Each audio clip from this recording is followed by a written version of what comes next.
So good evening, students. Today we'll see the current affairs analysis dated from 13th to 17th November 2025. The first article related to the Tier 2 bonds. There is a surge அப்படின்ற article. There is a surge in selling of bonds by the banks. So first we need to know what is Tier 2. So capital banks பொறுத்த வரைக்கும் பேங்க்ஸுக்கு வந்து asset and liability assets and liability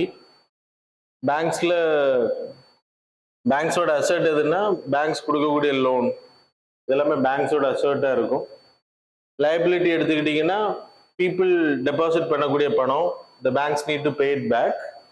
அது மாதிரி you have other liabilities also. வேற ஏதாச்சும் பேங்க்ல வந்து வேற ஏதாச்சும் பேங்க் இங்க டெபாசிட் பண்றீங்க அந்த டெபாசிட்ஸ் எல்லாமே லைபிலிட்டி கேட்டகரியில் வரும். There is a capital for the banks. கேபிட்டல்னா இன்வெஸ்ட்மெண்ட்ஸ். வேற பேங்க்ஸ் இங்க டெபாசிட் பண்ணக்கூடியது, ஸோ இன்வெஸ்டர்ஸ் டெபாசிட் பண்ணக்கூடிய பணம் இல்லைன்னா பாண்ட்ஸ் மூலமா வரக்கூடிய பணங்கள். பாண்ட்ஸ் வந்து இப்போ SBI bank selling some bonds, அதன் மூலமா வரக்கூடிய பணம் it is a capital part. So banks வந்து கடன் கொடுக்கிறது there is a method that is capital adequacy ratio, capital risk weighted assets, that is capital adequacy ratio, capital to risk weighted assets.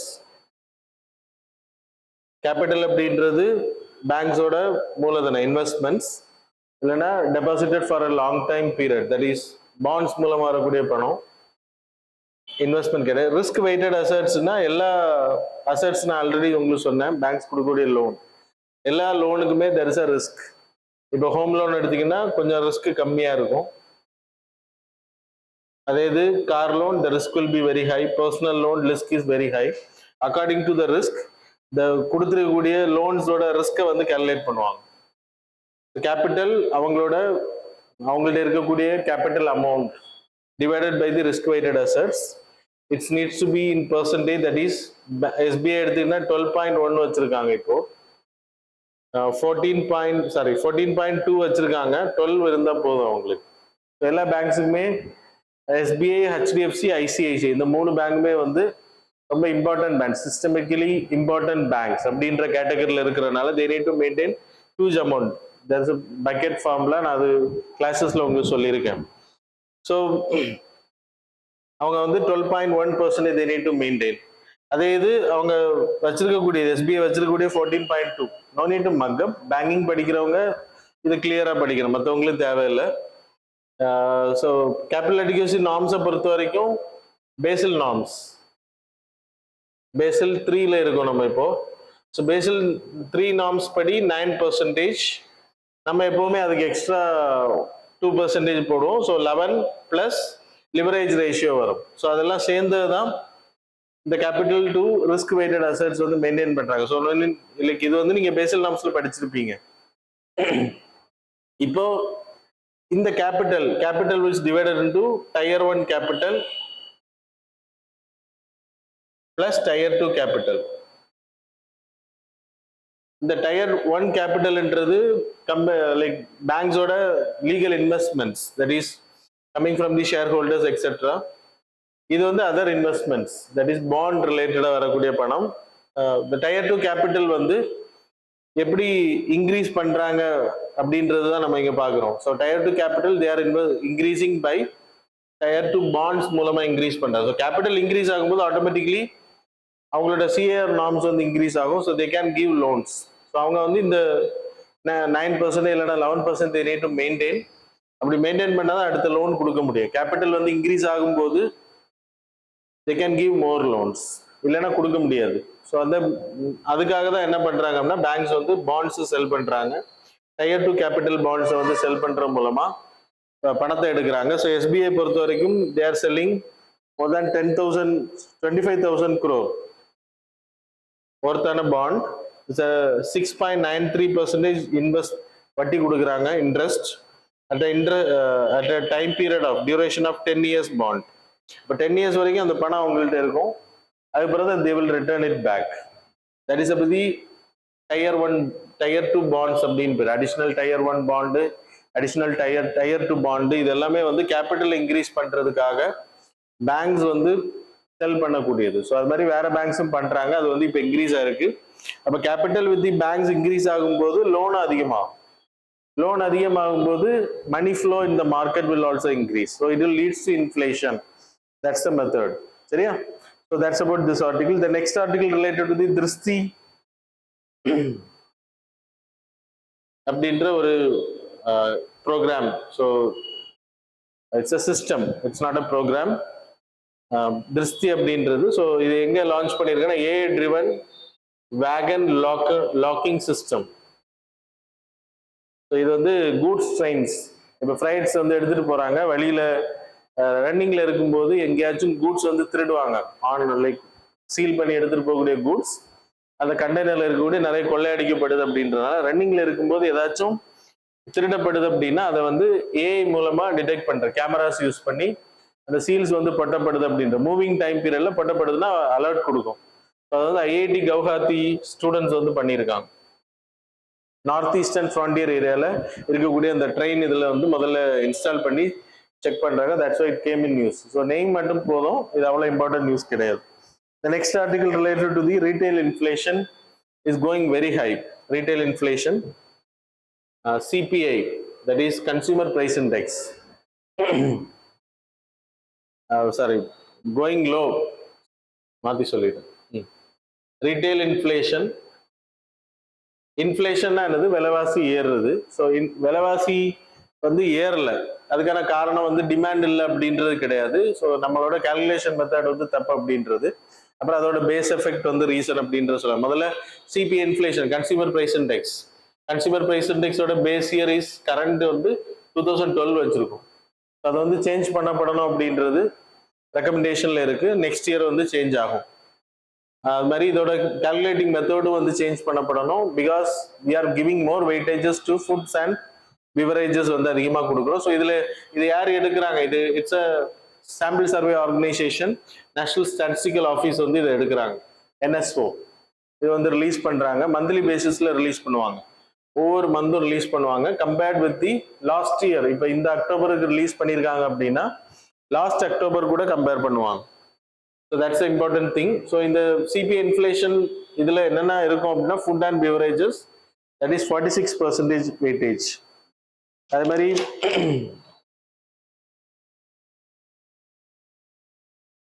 Housing 10%. It is there in the PDF, you can display it. So fuel and light எல்லாம் இங்க எழுத முடியாது. So 7%. Clothing and footwear 6%. Miscellaneous லாஸ்ட்ல இருக்கும். Miscellaneous வந்து 31%. So இதை வந்து 100% equated. So இதுல வந்து ஃபுட் ப்ரைஸ் அதிகமாகுதுன்னா சிபிஐ இன்ஃப்ளேஷன் 100க்கு மேல போகும். So you will compare with it. So இதை வச்சு தான் நம்ம ரீட்டைல் இன்ஃப்ளேஷன், இதை வந்து ஹவுஸ் ஹோல்டு சர்வே பண்ணுவாங்க, பீப்புள்ஸ் வந்து பயன்படுத்துறது. இதில் நீங்கள் பார்க்குறீங்க இல்லையா, இந்த மெத்தட் தான் நம்ம பயன்படுத்துகிறோம். அப்புறம் பேஸ் எஃபெக்ட் ஒரு ரீசன் சொல்கிறாங்க. So now we will see this. What is base effect? Last year ஆக்சுவலாக ஃபுட் இன்ஃப்ளேஷன் வந்து அதிகமாக இருக்குது இந்த மந்த், கிட்டத்தட்ட 9.7% இருக்குன்றாங்க. ஆனால் நமக்கு டேட்டா என்ன சொல்லுது அப்படின்னா food inflation, retail inflation, entire inflation வந்து 0.25% இருக்கு. அப்போ ஃபுட்டோட வெஜிடபிள்ஸ் ஃப்ரூட்ஸோட ரேட் எல்லாமே ஹையாக தான் இருக்கு. அப்போ ஹையாக இருக்கும்போது எதனால அது வந்து கம்மியாக தெரியுதுன்னா பேஸ் எஃபெக்ட். பேஸ் எஃபெக்ட் அப்படின்னா இப்போ example we are comparing this year 2024-25 அக்டோபர்னு எடுத்துக்கோங்களேன். அக்டோபர்ல ஒரு ப்ராடக்டோட ரேட் வந்து 10 rupeesன்னு வச்சுக்கோங்க, 15 வச்சுக்கோங்க, இது வந்து 100ன்னு வச்சுக்கோங்க. So when you compare this is the previous year, the current year price index minus previous year price index, 100 minus 50 divided by 50 into 100. So what's the value is, the inflation is 100%. அதே இது நீங்க 2025 இல்லைன்னா இன்னொரு year எடுத்துக்கோங்க, 2023, 2024. So இதுல previous year price index வந்து 200 இல்லைன்னா Y R எக்ஸ்ன்னு எடுத்துக்கோங்க. this is 250. இங்கேயும் உங்களுக்கு டிஃபரன்ஸ் வந்து 50 தான்.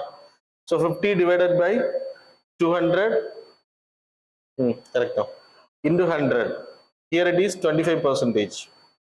அப்போ இது என்ன சொல்லுது அப்படின்னா ப்ரீவியஸ் இயர் நம்ம கம்பேர் பண்ணக்கூடிய இயர்ல இன்ஃப்ளேஷன் என்ன அளவு. இப்போ எக்ஸாம்பிள் ஃபுட்டோட இன்ஃப்ளேஷன் வந்து இப்போ 9.7 இருக்குன்றாங்க.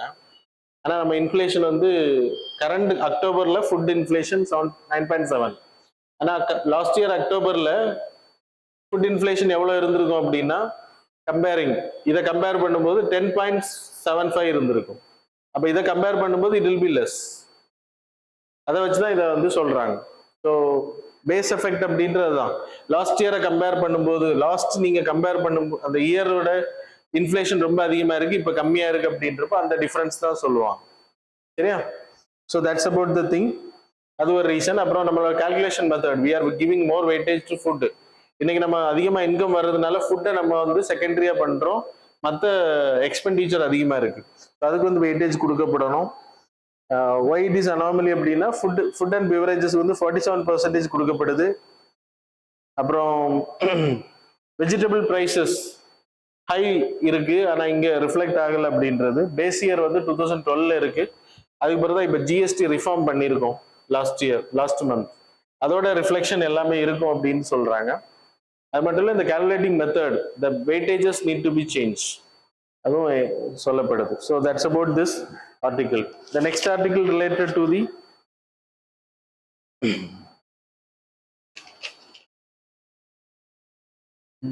digital data protection law. So அதோட ரூல்ஸ் வந்து இம்ப்ளிமெண்ட் பண்ணியிருக்காங்க. ஸோ இதோட ஹிஸ்ட்ரி எடுத்துக்கிட்டிங்கன்னா, ரைட் டு ப்ரைவசி 2017ல Puttaswamy judgment, Puttaswamy case, right to privacy is a fundamental right under article 21. So inferred and conferred rights இருந்துச்சு, now it is a fundamental right அப்படின்றத ஜட்ஜ்மெண்ட்ல கொடுத்தாங்க. அதுக்கு பிறகு நிறைய சேஞ்சஸ். நம்மளோட digital datas needs to be safe guarded. அதுக்காக BN Krishna அப்படின்னு ஒரு கமிட்டி அமைச்சாங்க. அந்த கமிட்டி கொடுத்த டிராஃப்ட் படி, பாயிண்ட்ஸ் படி தே மேட் அ பில்.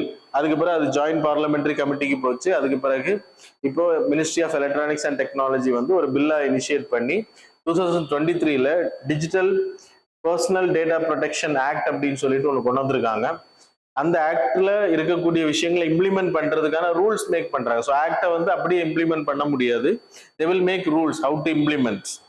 அப்போ எக்ஸிக்யூட்டிவ் பண்ணும்போது எப்படி ரூல்ஸ் படி தான் இம்ப்ளிமெண்ட் பண்ணணும், என்னென்ன ப்ரொசீஜர் ஃபாலோ பண்ணணும், அந்த ரூல்ஸ் இப்போதான் மேக் பண்ணியே முடிச்சு இப்போ இம்ப்ளிமெண்டேஷன் கொண்டு வந்திருக்காங்க. That's it came in news. So நீங்க படிக்க வேண்டியது இதில் இருக்கக்கூடிய சில டேர்ம்ஸ்.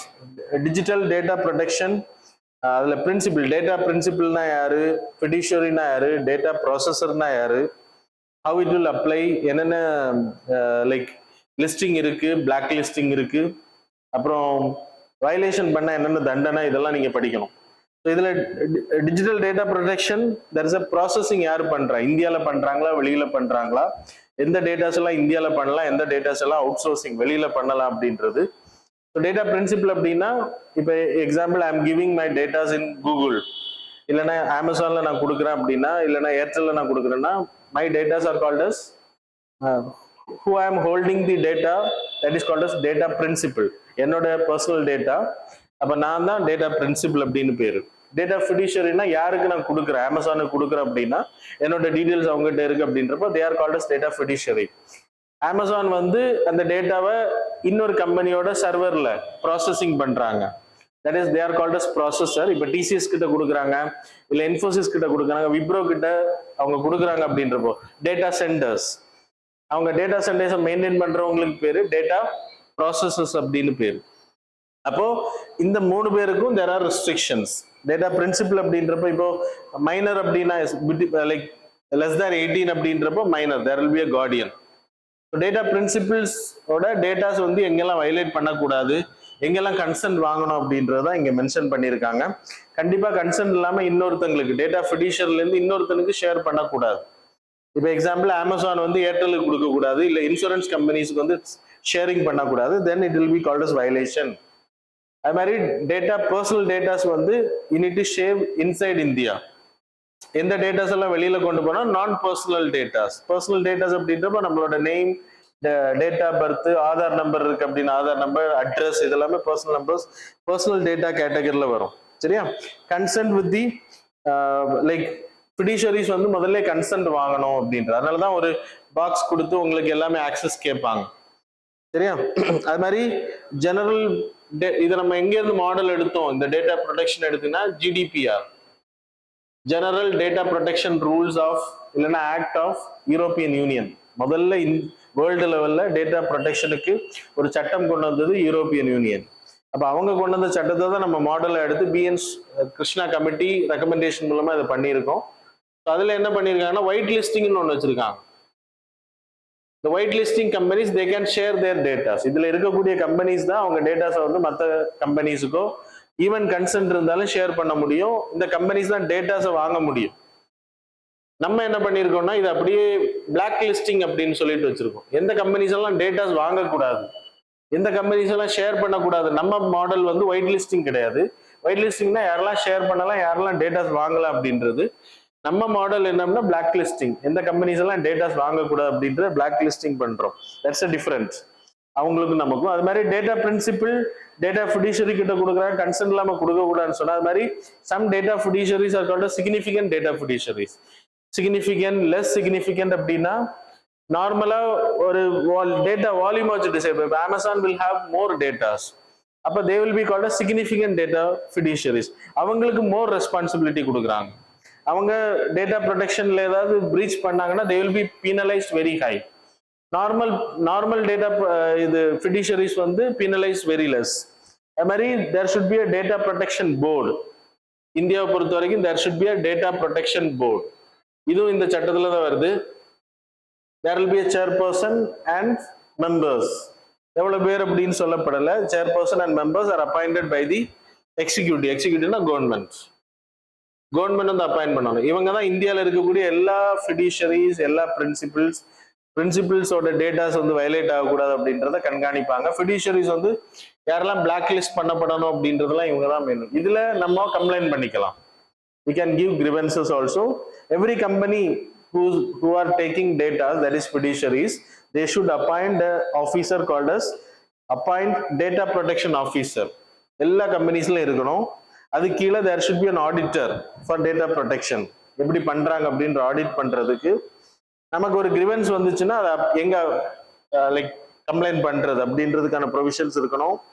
நாமினேட், நம்மளோட டேட்டாவை வந்து ஃபியூச்சர்ல யார் பயன்படுத்தலாம் அப்படின்றத நம்ம நாமினேட் பண்ணலாம். இப்போ அமேசான்ல நம்ம கொடுக்கக்கூடிய டேட்டாவை நம்ம சில வேளை இறந்து போனாலும் மிஸ்ஸிங் ஆனாலும் அது யார் பயன்படுத்தலாம் அப்படின்ற நாமினி அக்கௌண்ட்டுக்கு நம்ம யூஸ் பண்ணுவோம்ல, அந்த மாதிரி நாமினிஸ் வந்து கொடுக்கலாம். அது மாதிரி we can correct டேட்டாஸ், நம்ம கொடுத்த டேட்டாஸை வந்து திருத்த முடியும், திருத்த அலோவ் பண்ணணும். அது மாதிரி எரேசிங் பண்றது நம்ம தேவையில்லை அப்படின்ற ஒரு ஆப்பை நீங்க யூஸ் பண்றீங்க, அந்த ஆப்ல இருக்கக்கூடிய டேட்டாஸ் நம்ம அந்த ஆப்பை வந்து இப்போ யூஸ் பண்ணல, இல்லைன்னா சப்ஸ்கிரிப்ஷன் நம்ம ஸ்டாப் பண்றோம் அப்படின்றப்ப அதை டெலீட் பண்றதுக்கான ஆப்ஷன் கொடுக்கப்படணும். அது மாதிரி ரைட் டு இன்ஃபர்மேஷன், நம்ம டேட்டாஸ் எங்கெல்லாம் யூஸ் பண்ணப்படுது அப்படின்ற இதை கேட்கறதுக்கான ரைட் டு இன்ஃபர்மேஷன் ப்ரொசீஜரும் கொடுக்கப்படணும். எனி டேட்டா பிரீச், டேட்டா ப்ரொடெக்ஷனை வந்து பிரீச் பண்ணா they will be penalized, the companies will be blacklisted. சரியா? so that's about this. அது மாதிரி RTA இன்ஃபர்மேஷன், இதுல இருக்கக்கூடிய ப்ராப்ளம் என்னன்னா RTA இன்ஃபர்மேஷன் என்ன சொல்லுதுன்னா செக்ஷன் 8 பப்ளிக் இன்ட்ரெஸ்ட் நலனா இருக்கு. ஒரு பர்சனோட டேட்டா வெளியில போறது, இப்போ எக்ஸாம்பிள் அவர் பிரைம் மினிஸ்டரோட personal data, is a public figure அப்படின்றப்ப அவரோட personal data is very important, can be shared for பப்ளிக்ல டிஸ்க்ளோஸ் பண்ண முடியும். அது மாதிரி அப்படி ஒரு பப்ளிக் இன்ட்ரெஸ்ட் அப்படின்றப்ப personal data can be given. அப்போ RTA information, right to information act public இன்ட்ரெஸ்ட்டுக்காக கொடுக்கலான்னு சொல்லுது. ஆனா டேட்டா ப்ரொடெக்ஷன் ஆக்ட் வந்து கொடுக்க கூடாதுன்னு சொல்லுது, ஷேர் பண்ணக்கூடாது அப்படின்றது. there is a conflict. so இதெல்லாம் திருத்தப்பட வேண்டியது. so that's about this part. The next article related to the GI tag given to there are a lot of products, you can list it. Ambaji white marble, நீங்க PDF பார்த்து தெரிஞ்சுக்கோ. அது மாதிரி Marthandam honey கொடுத்துருக்காங்க. so list it, scroll it fast. Baana diamond மத்திய பிரதேஷ், சிக்கிம் லெப்சா துக்பங், அப்புறம் Lepcha பிம்தாங் bullied, அப்புறம் கன்னடிப்பியா இந்த ட்ரெஸ் கொடுத்துருக்காங்க. அது மாதிரி ட்ரெடிஷ்னல், அது மாதிரி அப்பட்டானி இது ஆல்ரெடி கொடுத்தது அருணாச்சல் பிரதேஷ். அப்புறம் மார்த்தாண்டா ஹனிக்கு வந்து கொடுத்துருக்காங்க. இப்போ நியூவா கொடுத்தது இது எல்லாமே நேம் ஞாபகம் வச்சுக்கோங்க. when you are writing state public service commission exam எழுதுறீங்க இல்லை பேங்கிங் எக்ஸாம் எழுதுறீங்க அப்படின்றப்போ இந்த நேம்ஸ் கேட்பாங்க. யூபிஎஸ்சிக்கு வந்து நேம்ஸ் அந்த அளவு கேட்க மாட்டாங்க. பட் ஜிஐ டேக்னா என்னன்னு ஜிஐ டேக்னா ஒரு யூனிக் ப்ராடக்ட்டுக்கு வந்து கொடுக்குறோம். Agriculture products, food products, manufacturing, handicrafts. So யாருக்கெல்லாம் கொடுப்பாங்கன்னா producers association, organisation, group of people அதை பண்றாங்க. அந்த கிராமமே அதை பண்ணுது, யூனிக்கா இருக்கு. அக்ரிகல்ச்சரா இருந்தாலும் சரி, நேச்சுரலா இருந்தாலும் சரி, ஜியாகிரபிக்கல் ஏரியா, மேனுஃபேக்சரிங், ஹேண்டிகிராஃப்ட்ஸ், இது எல்லாத்துக்குமே ஃபுட் ப்ராடக்ட்ஸ் எல்லாத்துக்குமே கொடுக்குறாங்க. இந்தியாவை பொறுத்தவரை we having geographical indication of goods registration act and protection act 1999 மூலமா அதை ரெஜிஸ்டர் பண்றோம். அதன் மூலமா ப்ரொடெக்ஷன் கொடுத்துட்டு இருக்கோம். இதோட ரெஜிஸ்ட்ரேஷன் ஆஃபீஸ் சென்னையில இருக்கு. இதுல ஏதாச்சும் வயலேஷன் இருந்துச்சுன்னா, யார் வயலேட் பண்றாங்களோ, யாராச்சும் இதை காப்பி அடிச்சு பண்றாங்க அப்படின்னா, காப்பிரைட்ஸ் பண்றாங்க, வயலேட் பண்றாங்கன்னா they will be penalized. that is 50,000ல இருந்து 2 lakhs வரைக்கும் penalize பண்ணி கொடுப்பாங்க அவங்களுக்கு. அது மாதிரி 6 monthsல இருந்து 3 months ஜெயில் டேர்ம் இருக்கு ரிப்பீட்டட் அஃபெண்டர்ஸ். அது மாதிரி ஜிஐ டேக் பெறவங்க, இப்போ எக்ஸாம்பிள் ஒரு ப்ராடக்ட் இப்போ மார்த்தாண்டா ஹனி கொடுத்துருக்காங்க அப்படின்றப்போ அந்த தேனை ப்ராசஸ் பண்ணக்கூடிய அந்த ஏரியா பீப்புளுக்கு they have the right to use GI tag and they can export also. So இது வந்து இட்ஸ் அத்தன்டிகேஷன் அண்ட் அக்மார்க் முத்திரை மாதிரி. அக்மார்க்ன்றது பியூரிஃபிகேஷன் கொடுக்குறது, ஜிஐ டேக்ன்றது ஜியோகிராபிக்கல் இண்டிகேஷன் கொடுக்குறது. So they can use it as a world wide, இதை வந்து ட்ரேடிங் பர்பஸுக்கு பயன்படுத்த முடியும். So that's about this article. The next cryptocurrency, right? Okay, cryptocurrency is used as a money laundering tool. So this is also very important. Cryptocurrency is a digital currency. In Bitcoin நமக்கு தெரியும், fiat currency நம்ம legal tender announce பண்ண currency, that is coins, rupee note, இதெல்லாமே வந்து fiat currency. Legal tender அப்படின்ற எந்த currency legal tender அப்படின்னு சொல்லணும்னா the monetary transaction which is backed by law. இப்போ நீங்க செக் எடுத்துக்கிட்டீங்கன்னா it's a legal tender. So which currency is backed by law, then it is called as legal tender. Fiat currencies are what we are using today. Fiat currencyக்கும் legal எல்லா legal tender கிடையாது. இப்போ demonetization பண்ணும்போது இப்போ 2000 நோட்டை demonetization பண்ணியிருக்காங்க. அப்போ அந்த legal டெண்டரை cancel பண்றாங்க. 500 rupees ஆல்ரெடி இருந்தது, அது மாதிரி 1000 rupees நோட்ஸ் ஆல்ரெடி இருந்தது எல்லாமே டிமானிட்டைசேஷன் பண்ணியிருக்காங்க. அப்படின்றப்ப ஆல்ரெடி அது கொடுத்த லீகல் டெண்டரை வந்து கேன்சல் பண்றாங்க. So that is also fiat currencies. Cryptocurrencyன்றது digitally transaction பண்ணக்கூடிய, ஸோ டிஜிட்டல் வேலெட்ல பிசிக்கல்ல நீங்க பயன்படுத்த முடியாது, எடுக்க முடியாது, வித்ட்ரா பண்ண முடியாது. ஸோ இதோட பர்பஸ் இப்போ இதுக்கு நியூஸ்ல வந்ததுக்கான ரீசன்னா இந்த பிளாக் செயின் டெக்னாலஜி பயன்படுத்துறதுனால நிறைய பேர் வந்து இந்த பணத்தை வந்து ஹவாலா டிரான்சாக்ஷன் பயன்படுத்துறாங்க. Terrorist funding, you can display it. So you can see this slide. Indian Express இப்போ இன்வெஸ்டிகேட்டிவ் ஜேர்னலிசம் மூலமா இதை எடுத்திருக்காங்க. So you can see in the first பார்ட்ல என்ன எழுதிருக்காங்க அப்படின்னா, people to are not a part of cryptocurrency. இப்போ நம்ம அக்கௌண்ட் வச்சிருக்கோம், நம்மளோட SBI account or any bank அக்கௌண்ட்டை வந்து கிரிப்டோ ஹேக்கர்ஸ் வந்து ஹேக் பண்ணுவாங்க. ஹேக் பண்ணி அதுல இருக்கக்கூடிய பணத்தை திருடி அதை கிரிப்டோ காயின்ஸா மாத்துவாங்க, பூல் அக்கௌண்ட்டுக்கு மாத்தி. இந்த பூல் அக்கௌண்ட் எல்லாத்தையும் சேர்த்து எத்தனை அக்கௌண்ட் வந்து ஹேக் பண்ணப்படுதோ அதுல இருக்கக்கூடிய பணத்தை எல்லாமே கிரிப்டோ காயின்ஸா கன்வெர்ட் பண்ணி அதை அவங்களோட வாலெட்ஸுக்கு மாத்திடுவாங்க. It will be transfer to other person, exchange பண்ணிடுவாங்க. அப்ப எங்க போகுதுன்ற கண்டுபிடிக்க முடியாது. அதர் கண்ட்ரி, ஏன்னா பார்டர் ஈஸி டிரான்ஸ்ஃபர். இப்போ நம்ம பேங்க்ல இருந்து போனோம் அப்படின்னா இட் வில் டேக் டிலே, நம்ம வேற கண்ட்ரிஸ்க்கு அனுப்புறோம் அப்படின்றப்போ, பட் இட் ஒன்ட் டிலே, நீங்க இமீடியட்டா அடுத்த கண்ட்ரிக்கு அனுப்ப முடியும். ஆஃப்ஷோர் அக்கௌண்ட் டிரான்ஸ்ஃபர் பண்ணிடுவாங்க. ஸோ முதல்ல வந்து அவங்க யூஸ் பண்ணக்கூடியது மியூல் அக்கௌண்ட்ஸ்னா ஹேக்கிங் பண்றாங்க. நம்ம அக்கௌண்ட்ஸை வந்து அவங்க வந்து கண்ட்ரோல் எடுத்துக்கிறாங்க, அதுல இருக்கக்கூடிய பணத்தை அப்படியே வந்து அவங்க டிரான்ஸ்ஃபர் பண்றாங்க.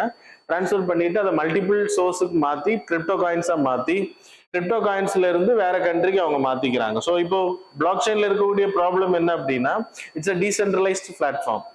கிரிப்டோ கரன்சிஸ் பண்ணக்கூடியது, தெர் இஸ் நோ ஆர்பிஐ. இப்போ நான் டிரான்சாக்ஷன் பண்றேன், ஆன்லைன்ல பண்றேன் அப்படின்றப்போ எந்த பேங்க்ல பண்றோம்னா அந்த பேங்க்ல இருந்து நீங்க டேட்டாஸ் எடுக்க முடியும், யாருக்கு போயிருக்கு அப்படின்றது.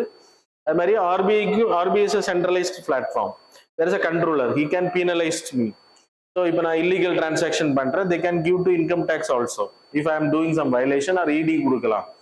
அதே இது கிரிப்டோ கரன்சியில் அப்படி பண்ண முடியுமான்னு கேட்டாச்சுன்னா no centralized platform. So centralization அங்கே டீசென்ட்ரலைசேஷன் இருக்கிறதுனால அங்கே ஆர்பிஐ மாதிரி ஒரு ரெகுலேட்டர் கிடையாது, இல்லைன்னா ஒரு பேங்கிங் சேனல் மூலமா அது நடக்கிறது கிடையாது. It's control, it's not control, it's decentralise platform அப்படின்றப்போ நோ கண்ட்ரோலிங். பீப்புளே அப்ப எங்க போகுது, யாருக்கு டிரான்ஸ்ஃபர் பண்றாங்கன்ற கண்டுபிடிக்க முடியாது. இதுல பிளாக் மணியை வந்து பயன்படுத்தப்படலாம் ஒயிட் ஆக்குறதுக்காக. அது வந்து பண்ணி அது மாதிரி டெரரிஸ்ட் ஃபண்டிங்ஸ் வந்து பயன்படுத்த முடியும் அப்படின்றது தட்ஸ் அ ப்ராப்ளம். சரியா? இந்தியாவை பொறுத்த வரைக்கும் ஆர்பிஐ வந்து இந்தியா கிரிப்டோ கரன்சியை வந்து ஏத்துக்கல, பட் இந்தியன்ஸ் யூஸ் பண்றதையும் தடுக்கல. ஸோ லீகல் டெண்டர் அனௌன்ஸ் பண்ணல இந்தியாவில். Crypto currencies are not legal tender in India, but crypto currencies Indians use பண்றது தடை பண்ணல. We are using 119 million Indians crypto currencies பயன்படுத்துறதா சொல்லப்படுது. 2.6 பில்லியன் வேல்யூக்கான கரன்சிஸ் ட்ரேடிங் வந்து நடக்கிறதா சொல்லப்படுது. இன்னைக்கு 2035 it will increase to 15 billion அப்படின்னு சொல்லப்படுது. ஸோ இதுல இருக்கக்கூடிய அட்வான்டேஜஸ் என்னன்னா பார்டர் டிரான்ஸ்ஃபரபிலிட்டி, ஈஸியா நம்ம இன்னொரு கண்ட்ரியோட பிளாக் செயின் வாலெட்டுக்கு வந்து இதை டிரான்ஸ்ஃபர் பண்ண முடியும். அது மாதிரி கிரிப்டோ எக்ஸ்சேஞ்சஸ், என்னோட கிரிப்டோ வேலெட்ல இருந்து இன்னொரு கிரிப்டோ வேலெட்டுக்கு ஈஸியா பணத்தை மாற்ற முடியும். அது மாதிரி இர்ரிவர்சிபிலிட்டி, இப்போ நான் வந்து இப்போ example you have done some UPI payment wrongly, bank transaction நீங்க ராங் பண்ணியிருக்கீங்க அப்படின்னா அந்த பேங்கிங்ல போயிட்டு நீங்க கம்ப்ளைண்ட் பண்ணாலே, கிரிவன்சஸ் ரைஸ் பண்ணாலே தே வில் ரெஸ்டோர் த மணி, அதை எடுக்க முடியும். ஆனா ஒரு குறிப்பிட்ட டைம் கொடுத்துருக்காங்க, யாராவது உங்க பணத்தை திருடினாலோ அதை நீங்க ரெஸ்டோர் பண்றதுக்கான வாய்ப்பு இருக்கு. ஆனா இங்க அப்படி கிடையாது. ஒரு வாட்டி நீங்க டிரான்ஸ்ஃபர் பண்ணிட்டீங்கன்னா, கிரிப்டோ கரன்சில டிரான்ஸ்ஃபர் பண்ணிட்டீங்கன்னா இர்ரிவர்சிபிலிட்டி பாசிபிலிட்டியே கிடையாது. அது மாதிரி ஜூடோ அனானிமிட்டி, யார் பண்றாங்க எங்க போகுது அப்படின்றத நம்ம பார்க்க முடியாது. டீசென்ட்ரலைசேஷன் ஆல்ரெடி சொன்ன மாதிரி. ஸோ இதுதான் இதுல இருக்கக்கூடிய problems. So that's about this article. The next article related to the rare dolphin fisher kinship. அதுல என்ன சொல்றாங்க அப்படின்னா dolphin, humpback dolphin, you can see here. இதோட நோஸ் சைட்ல வந்து இந்த பீக் இதுல வந்து பிங்க் கலர்ல இருக்கும். அதாவது it is a part of Indian ஓஷன்ல இருக்கக்கூடிய ஹம்பேக் டால்ஃபின்னு பேரு. ஈஸ்ட் ஆப்பிரிக்கா, இந்தியாவோட like western side, that is Arabian sea, அப்புறம் இந்தியன் ஓஷன் ஏரியால. Arabian sea is also part of Indian ocean. அந்த ஏரியாஸ்ல இருக்கக்கூடிய ஒரு டால்ஃபின் இது. ஐயூசிஎன்ல it is in endangered list. அது மாதிரி வைல்ட் லைஃப் ப்ரொடெக்ஷன் ஆக்ட்ல இட்ஸ் நாட் மென்ஷன். நம்ம வந்து கேஞ்சடிக் டால்ஃபின் மென்ஷன் பண்ணிருக்கு, இது மென்ஷன் பண்ணல. இது இப்போ நியூஸ்ல வந்ததுக்கான ரீசன் என்ன அப்படின்னா, there is a study conducted by Kerala like college universities வந்து கண்டக்ட் பண்ணி, அதுல என்ன அப்படின்னா ஃபிஷர்மேனுக்கும் டால்ஃபினுக்கும் ஒரு கான்டாக்ட் இருக்கு. ஃபிஷர் தசமுடி லேக்ல ஃபிஷிங் பண்ணும்போது இந்த டால்ஃபின் வந்து அதோட இதை வச்சு சிக்னல் கொடுக்குது. ஃபிஷிங் நெட்டை எப்போ போடணும், மீன்களை பிடிக்கிறது, மீன்கள் கூட்டம் வரும்போது அது வந்து சிக்னல் கொடுக்குது. அது மாதிரி மீன்களை தள்ளிட்டு வருது அப்படின்னு சொல்லப்படுது ஃபிஷர்மேன்ஸுக்கு. அப்போ அந்த ஃபிஷிங் நெட்டை அந்த டைம்ல அது சிக்னல் கொடுக்குமா அந்த டெய்ல வச்சு. அதனால ஃபிஷிங் நெட் அவங்க போடும்போது ஃபிஷ்கள் மாட்டோம். அப்படி மாட்டாத ஃபிஷ்ஷை இது என்ன பண்ணோம்னா ரிட்டர்ன் அந்த ஃபிஷ்ஷஸ் அங்கே போகும்போது இது சாப்பிட்டுருது. ஸோ ஃபிஷிங் அது என்ன சொல்றதுன்னா symbiotic relationship between the fisherman and like fishing community அந்த டால்ஃபின் அப்படின்னு சொல்லப்படுது. ஸோ இது ஃபியூச்சர்ல நம்ம மேன் அனிமல் கான்ஃபிளிக்டை பத்தி படிக்கிறோம்ல, ஹியூமன்ஸும் அனிமல்ஸுக்கும், எலிஃபென்ட்ஸ் அட்டாக் இதெல்லாம். ஆனா இது வந்து ஹியூமனுக்கும் அனிமல்ஸ் இருக்கக்கூடிய பாண்டிங்கை பத்தி சொல்லுது அப்படின்றத ஸ்டடி பண்ணியிருக்காங்க. தட் இஸ் ஜஸ்ட் நீங்க இதை வந்து மேன் அனிமல் கான்ஃபிளிக்ட்ல மெயின்ஸ்ல கொஸ்டின்ஸ் கேட்கும்போது அதை பயன்படுத்தலாம் எக்ஸாம்பிள்ஸா. அது மாதிரி இந்த கம்பேக் டால்ஃபினை பத்தி கொஸ்டின்ஸ் கேட்பாங்க. அஸ்தமுடி லேக்கை பத்தி கொஸ்டின்ஸ் கேட்கலாம். அஸ்தமுடி லேக் கேரளால இருக்கக்கூடிய second largest fresh water lake, Vembanad லேக்கு பிறகு. It's a Ramsar site also listed in 2002 it was listed. அது மாதிரி Kallada river drains into it. அது மாதிரி there are அஸ்தமுடின்றது 8 சேனல்ஸ், அதான் அவங்க அஸ்தமுடின்னு சொல்றாங்க. அதான் இதெல்லாம் படிச்சுக்கோங்க. Ramsar side 2002. ராம்சர் சைட்னா என்னன்னு உங்களுக்கு தெரியும். I'm not going to explain. The next article, 3 new garrisons. எங்கன்னா chicken snack corridor. What you are seeing here. So this area. So Siliguri corridor இருக்குல்லையே, இது வந்து பங்களாதேஷுக்கும் பூட்டானுக்கும் நேபாளுக்கும் இடப்பட்ட பகுதி. இந்த ஏரியால நம்ம வந்து போகல அப்படின்னா நார்த் ஈஸ்ட் வந்து கட் ஆயிரும். நமக்கு இருக்கக்கூடிய 22 கிலோமீட்டர் நேரோ பாத்வே இந்த ஏரியாஸ்ல 20 கிலோமீட்டர் தான் வரும். இந்த ஏரியா வந்து இப்போ யூ கேன் சி ஹியர் பூட்டானோட பார்ட்ல there is a சும்பி வேலி. So show the arrow. You can see here, this is called as Chumbi Valley. இங்க இருந்து சைனா இதுல வந்து நிறைய டெவலப்மெண்ட் ஆக்டிவிட்டிஸ் பண்றாங்க. சைனா நினைச்சா இதை பிளாக் பண்ண முடியும். இப்படி பிளாக் பண்ணோம்னா நம்ம நார்த் ஈஸ்டுக்குள்ள போக முடியாது. It will cut the 45 million பீப்புளை வந்து நம்ம கான்டாக்ட் பண்ண முடியாது. ஸோ அதுக்கான இதை தடுக்கிறது கவுண்டர் பண்றதுக்காக we are making tunnels as well as இப்போ 3 கேரிசன்ஸ் எங்கெல்லாம் பண்றோம்னா அசாம்ல லச்சித், போர்க்பன், துப்ரி ஏரியாஸ்ல. Show the map. அது மாதிரி forward base in Kishanganj, that is in Bihar area. அப்புறம் Chopra, there is a place in West Bengal. இந்த 3 இடத்துல நம்ம வந்து கேரிசன்ஸ் கிரியேட் பண்றோம். ஏதாச்சும் சைனாவோட இன்ட்ரூஷன் இருந்துச்சுன்னா உடனே போய் கவுண்டர் அட்டாக் பண்றதுக்காக. அண்ட் வி ஹேவிங் ரஃபேல் 18 ரஃபேல்ஸ் வந்து வெயிட் பண்ணிட்டே இருக்கும் அசாம் ஏரியாஸ்ல. அது மாதிரி S-400 is also ready in that area. BrahMos வச்சிருக்கோம். UAVs மூலமா நம்ம வந்து கான்டாக்ட் பண்ணி லைக் கவுண்டர் பண்ணிட்டு இருக்கோம் இன்னைக்கு வரைக்கும். எதுக்கு நம்ம பண்றோம் அப்படின்னா, அங்க இருக்கக்கூடிய மக்களுக்கு வந்து நம்ம பொருட்களை எடுத்துட்டு போனோம் அப்படின்னா we need to go by this way. Daily 1 million vehicles இந்த ரூட்டை கிராஸ் பண்ணுறதுன்னு சொல்றாங்க. 10 lakh வெஹிக்கிள்ஸ். அது மாதிரி 2400 டன்ஸுக்கான உணவுப் பொருட்கள் வந்து இந்த வழி வழியா அசாம் போன்ற மாநிலங்களுக்கு எடுத்துட்டு போறோம், நார்த் ஈஸ்டுக்கு எடுத்துட்டு போறாங்க. இதுவும் இம்பார்ட்டன்ட். சும்பி வேலி இஸ் இம்பார்ட்டன்ட், கொஸ்டின்ஸ் கேட்கலாம். அது மாதிரி ஆல்டர்னேட்டிவ் ரூட் என்னன்னா கல்லடான் மல்டி மாடல். இது இன்டர்நேஷனல் ரிலேஷன்ல நான் உங்களுக்கு நடத்திருக்கேன். இப்போ நான் சொல்றதுக்கு டைம் இல்லை. கல்லடான் மல்டி மாடல் ப்ராஜெக்ட், அது மாதிரி India Myanmar trilateral highway and Bangladesh transit corridors இதெல்லாமே படிச்சுக்கோங்க. So that's about this article. The next article related to the இந்தியாவோட precision medicine, India's role on global precision medicine, precised medicine. அப்படின்னா இன்னும் நம்ம use பண்ணக்கூடிய chemical based drugs. நம்ம fever வந்துனாலே Dolo போடுறோம், இல்லைன்னா வேற ஏதாவது மெடிசின்ஸ் கால்பால் இந்த மாதிரி மெடிசின்ஸ் நம்ம போடுறோம். It's a one size fit for all. இல்லை நம்ம இன்னைக்கு எந்த ட்ரீட்மெண்ட் எடுத்தாலும் காய்ச்சல் வந்துருச்சுன்னா ஒரே மெடிசின் தான் எல்லாருக்குமே. ஆனால் சவுத் இந்தியன் கிளைமேட் வேற, நார்த் இந்தியன் கிளைமேட் வேற, நார்த் ஈஸ்ட் வேற, அது மாதிரி நம்மளோட ஜினோம் வேற, வி ஹேவிங் டிஃப்ரெண்ட் ரேசஸ். அப்போ ஒன் சைஸ் ஃபிட் மெடிசின்ன்றது it not suitable for every one. அப்போ ப்ரிசைஸ்டு மெடிசன் கொடுக்கணும். இப்போ நம்ம பண்றது கேன்சருக்கு ப்ரிசைஸ்டு மெடிசன். அது மாதிரி ஹியூமன் ஜினோம் ப்ராஜெக்ட் பண்ணியிருக்கோம். அதன் மூலமா ஹியூமன் டேட்டாஸ் டிஎன்ஏவை நம்ம கலெக்ட் பண்ணியிருக்கோம் இந்தியாஸ்ல இருக்கக்கூடிய பீப்புளோடது. Indian human genome project is there, world human genome project is there. இதுக்கான ரிசர்ச் நம்ம பண்ணிட்டு இருக்கோம்.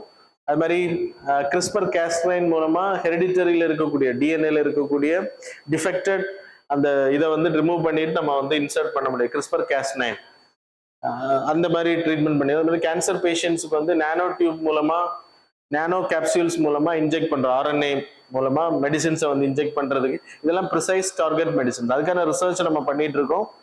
இந்தியாவை பொறுத்தவரைக்கும் we are investing in this now. இதோட வால்யூம் எடுத்துனா குளோபலி 22 பில்லியன். 2027ல it will go to 22 billion அப்படின்னு சொல்லப்படுது. இந்தியாவும் இதை வந்து இன்வெஸ்ட் பண்றோம். நம்ம இன்னைக்கு அதோட இம்பார்ட்டன்ஸை உணர்ந்து நம்ம பண்ணிட்டு இருக்கோம். பயோ E3 அப்படின்ற ஒரு ப்ரோக்ராம் இருக்கு. எக்கனாமிக்கல், எம்ப்ளாய்மெண்ட் அண்ட் என்வாயன்மெண்ட் ப்ரோக்ராம்ல ஹெல்த் ரிலேட்டடாகவும் நம்ம படி precise medicine category. So that's about this article. The next article related to the exercise Garuda. இது வந்து இந்தியன் ஏர்ஃபோர்ஸும் பிரெஞ்சு ஏர் அண்ட் ஸ்பேஸ் ஃபோர்ஸும் வந்து நம்ம கண்டக்ட் பண்ணியிருக்கோம். அது மாதிரி we having other exercises with France, Varuna navy. அது மாதிரி டெசர்ட் நைட் வந்து air, Shakti that is army. So these are the things are important. So that's all. Now we will see the MCQs. So question number 1, consider the following statements regarding the real craft portal. So statement number 1, it provides information about the movement of ships of other countries in the Indian Ocean. Statement number 2, it is developed by Department of Fisheries, Ministry of Fisheries, and Animal Husbandry, Dairy. Which of the statements given above is are correct? Options are A, 1 only, B, 2 only, C, both, D, neither.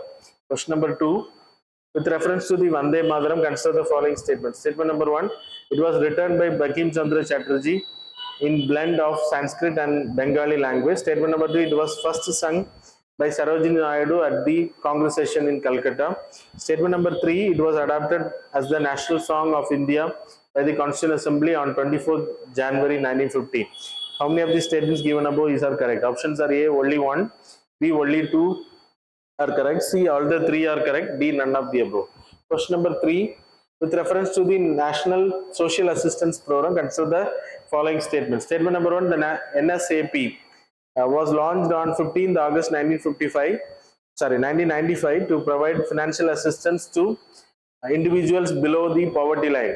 Statement number 2, it is fully funded by the as a centrally sponsored scheme implemented by the Ministry of Rural Development. Statement number 3, program is applicable only to rural areas. Which of the statements given above is are correct? Options are A, 1 and 2 only, B, 2 and 3 only, C, 1 and 3 only, D, all of the above. Question number 4. Question number 5. 4. The tropical forest forever facility recently seen in news differs from REDD Plus primarily because it, options are A, focuses solely on reforestation and afforestation projects. The B option, the second option, aims to create a permanent investment fund model to finance annual conservation payments. Option C, operates under UNFCCC compliance carbon market mechanism. Option D, restricts participation to Amazon basin countries only. Question number 5, with reference to the Booker Prize, consider the following statements. Statement number 1, it is awarded annually for the best single work of sustained fiction written in English language. Statement number 2, it was first awarded in 1969 to promote reading and literature with PH New by being its inaugural winner. Statement number 3, the selection committee for the Booker Prize is appointed by the government of UK. Which of the statements given above is are correct? Options are A, 1 and 2 only, B, 2 and 3 only, C, 1 and 3 only, D, all of the above. So answer it. Previous MCQ ஒன்று நமக்கு bending answer பண்ண வேண்டியது இருக்கு. So we will see it on tomorrow. சரியா? அதுக்கு சேர்த்து answer நாளைக்கு நான் டிஸ்ப்ளே பண்றேன். So thanks a lot for joining with us.